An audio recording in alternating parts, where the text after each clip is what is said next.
Hello viewers, আসসালামু আলাইকুম। তো আজকে আমরা আমাদের পটল খেতে এসেছি। আজকে আমাদের পটল খেতে সাদামাছি নিয়ে ভিডিও করব। সাদামাছি কোন তেল দিলে কীভাবে সাদামাছি মরবে। তো আমাদের এই ভিডিও সাহেব ভাই পুরো ভিডিও বিস্তারিত বলবে, আপনাদের জানাবে।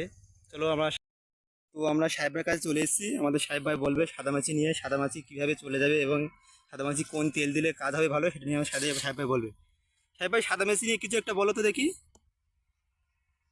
সাদামাছি যে আমরা পাউস বা ট্যাগরাইট বা এক্কা ব্যবহার করি, ওতে সাদামাছি অজ্ঞান হয়ে থাকে, কিন্তু সাদামাছি মরে না। এবং সাদামাছি মরবে ফার্স্ট সঙ্গে ব্যবহার করতে হবে, যা ট্যাগরাইট দুবার দিতে হবে এবং ফার্স্ট ওর সঙ্গে মিশাতে হবে। তার মাত্রাটা হচ্ছে, যদি ট্যাগরাইট বেশি, এই ফাঁস যদি বেশি দেওয়া হয়, ওই জালি নষ্ট হয়ে যাবে, যে কুড়িটা ওটা নষ্ট হয়ে যাবে। কুড়িটা নষ্ট আমি দেখাচ্ছি। এই যে কুড়িগুলো নষ্ট হয়ে গেছে, এই যে নষ্ট হয়ে গেছে, তার কারণ এই ফাঁসটা বেশি পড়ে যাওয়ার কারণ।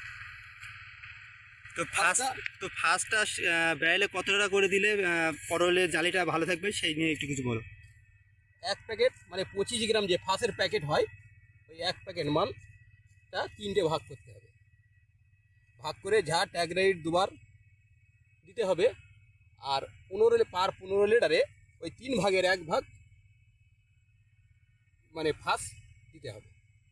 তারপরের দিনই সকালে ভিটামিন করতেই হবে, না করলে জালি এবং যে ফুলগুলো মানে মেলানো হয় সে ফুলগুলো নষ্ট হয়ে যাবে।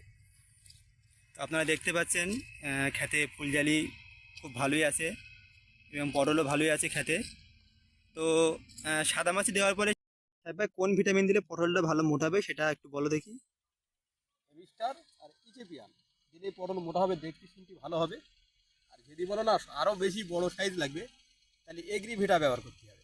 এগ্রিভিটা ব্যবহার করলে তার কারণ পাতা বড় হবে, আর যে কটা পটল আছে একেবারে সাইজ হয়ে যাবে, তাতে গাছের ক্ষতি হবে। তো আজকে ছিল এই পর্যন্ত ভিডিও সাদামাছি নিয়ে। তো সাদামাছি কীভাবে তাড়াতে হবে, কোন ওষুধ ব্যবহার করলে সাদামাছি চলে যাবে, তো সাহেব ভাই আপনাদের সবাইকে বলেছে। যাক, আজকে এই পর্যন্ত ভিডিও।